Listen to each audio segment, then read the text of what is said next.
Wow! Anak, di ako makapaniwalang may pinapatayo na tayong bahay. Nay, deserve natin to. Ang tagal niyo din to pinaghirapan. Ma'am, saan ko po ilalagay itong mga semento? Doon na lang sa gilid, kuya. Sige po, ma'am. Excited na ako matapos tong bahay natin, anak. Saan dito? Hoy, huwag ka pupunta dyan! Grabe nangyari sa Kawawa kanya. naman siya. Ba't ang daming tao? Engineer, anong meron? Ma'am, yung isa sa mga trabahador namin, na kuryente tapos natabunan ng semento. Ayun, namatay. Ha?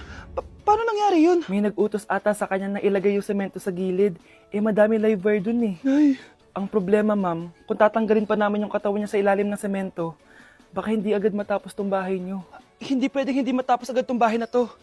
Di bale, babayaran ko na lang yung pamilya nung namatay. Nay, sigurado ka ba? Sige po, ma'am. Sige na, ituloy niyo na yan. Congrats po, ma'am. Natapos din yung bahay niyo. Ang ganda, di ba? Wow, ang ganda.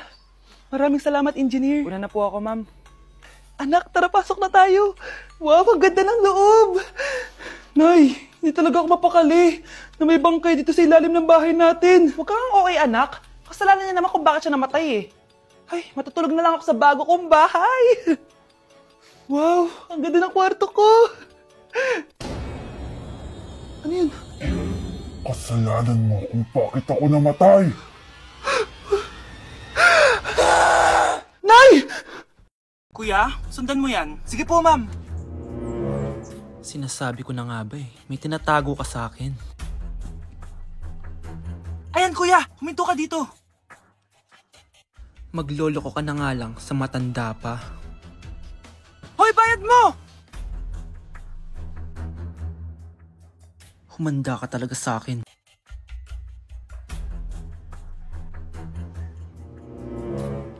Ang sweet niyo naman, may paregalo ka pa ha? Ano yun? Scarlett? Anong ginagawa mo dito? Manloloko ka! Pinagpalit mo ako dito sa matandang pangit na to? May paregalo ka pa ha? Sa akin nga wala kang binibigyan na regalo eh. Scarlett, magpapaliwanag ako. Manahimik ka! At ikaw naman, matandang pangit, sayong-sayo na tong boyfriend ko! Magsama kayong dalawa! Aba, walang respeto tong girlfriend mo Ano pinagsasabi mo, Scarlett? Nanay ko to. Excuse mo lang yan! Mukha nga nagtatago ka kanina eh! Nagtatago ako kasi isusurprise namin yung tatay ko. Ganito babae ba yung gusto mo, anak? Yung walang modo? Nay, pagpasensyahan niyo na siya. Tita, sorry po. Anong sorry? Matandang pangit ako, di ba? Lumayas ka dito, babae ka! Sorry na, tita. Ayaw mo lumayas, ha? Brownie! Good boy. Tumakbo ka na! Dok, bakit ka meron neto, ha? Bakit may picture ka nang nawawala akong anak? Hindi mo ba talaga ako naaalala? Hindi. Sabihin mo sa akin, buhay pa ba ang anak ko? Umalis ka na. Marami pa akong gagawin. Buhay pa ba ang anak ko? Oo! Buhay na buhay ako! Ako ang anak mo na iniwan mo sa palengke dati! Nagtataka ka? Isa na akong trans ngayon. Alam mo, buti na lang may mabait at mayamang pamilyang kumukup sa akin. Kaya maganda yung naging buhay ko. Tingnan mo, naging doktor pa ako. Kaya salamat sa'yo at iniwan mo ko. Anak, hinanap kita. Umasa ako na babalik ka. Hindi na importante yan. Ayaw na kita makita at hindi na kita kailangan. Kaya umalis ka na! Hello po. Kamusta po yung pasyente? Dok, si nanay naman yung nagkasakit. Kamusta na siya? Okay naman. Sa iba ko na lang siya ipapaasikaso, ha? Anak? Anak, please!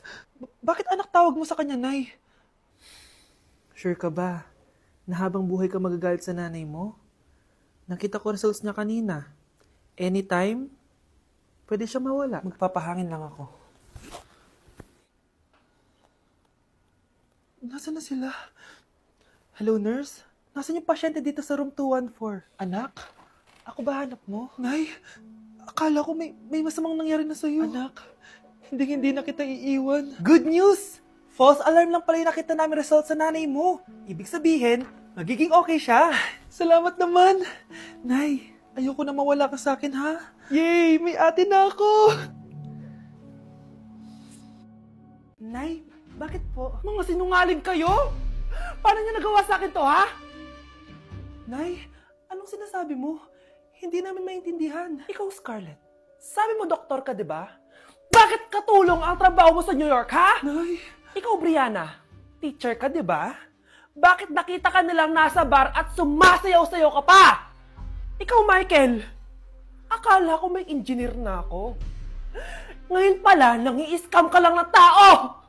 Bakit yung tinago sa akin to, ha? Nay, hindi kasi ako nakapasa bilang nurse sa New York.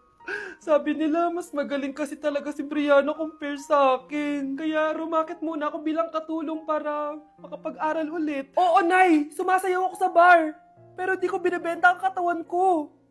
Kinilangan ko lang yung pera para makagraduate na ako bilang teacher.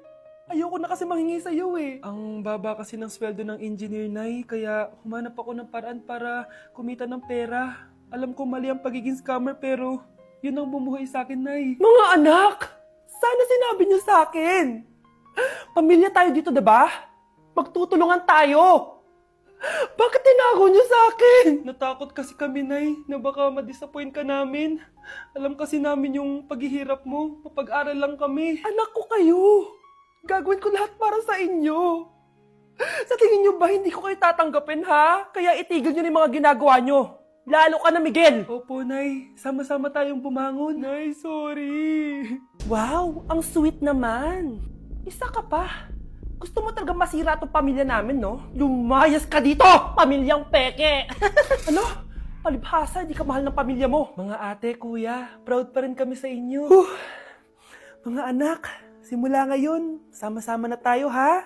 Walang iwanan at walang magtatago, ha? Promise? Promise, Nay. Hindi na kami magtatago.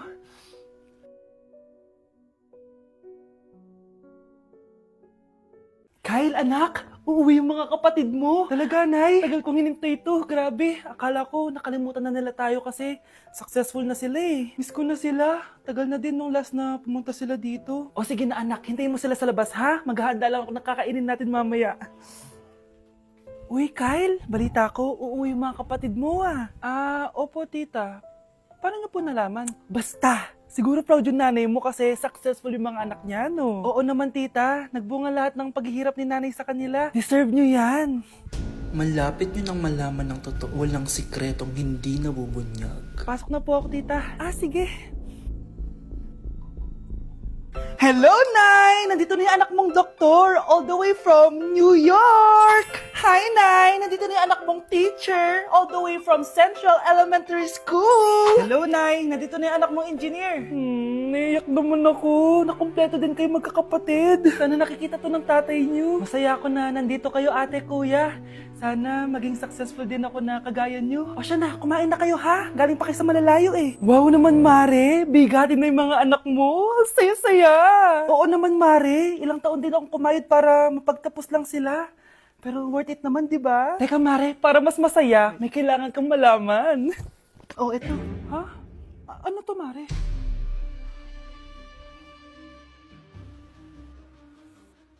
Nay, bakit po? Mga sinungaling kayo? Paano niyo nagawa sa akin to, ha?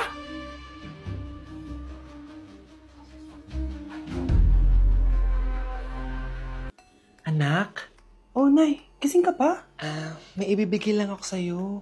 Oh, eto. Good luck to, ha? Dreamcatcher to, Nay, ah. Oo, anak. Ang sabi nila, magsabi ka lang ng wish mo dyan, matutupad. Malay mo naman, di ba? Thank you, Nay. Dreamcatcher. Matry nga to.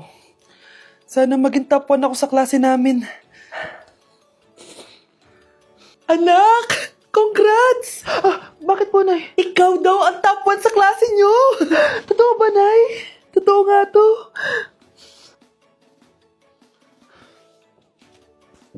O anak, saan ka galing? Nag-apply ako sa trabaho.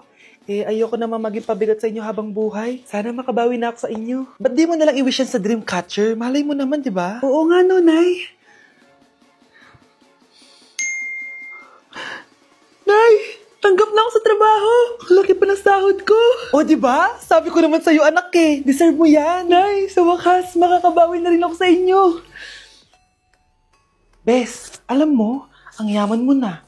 Bakit di ka pa mag-asawa? Ay naku, Bes. Kung may magkakagusto man sa akin, ang gusto ko, mabait at responsable. Parang si Joshua. Naku, Bes. Si Joshua pa. Puro trabaho yan. Hi, Scarlett. Pwede ba tayo mag-lunch together mamaya? Sure, sige. Saan ba? Ayun! Oh, yan ang simula ng love story nyo, ha? Hay, mahal! Grabe! Natupad na natin yung mga pangarap natin. May anak tayo, may malaki tayong bahay, may maayos tayong trabaho. Ay, sa wakas! Proud ako sa ating dalawa, mahal!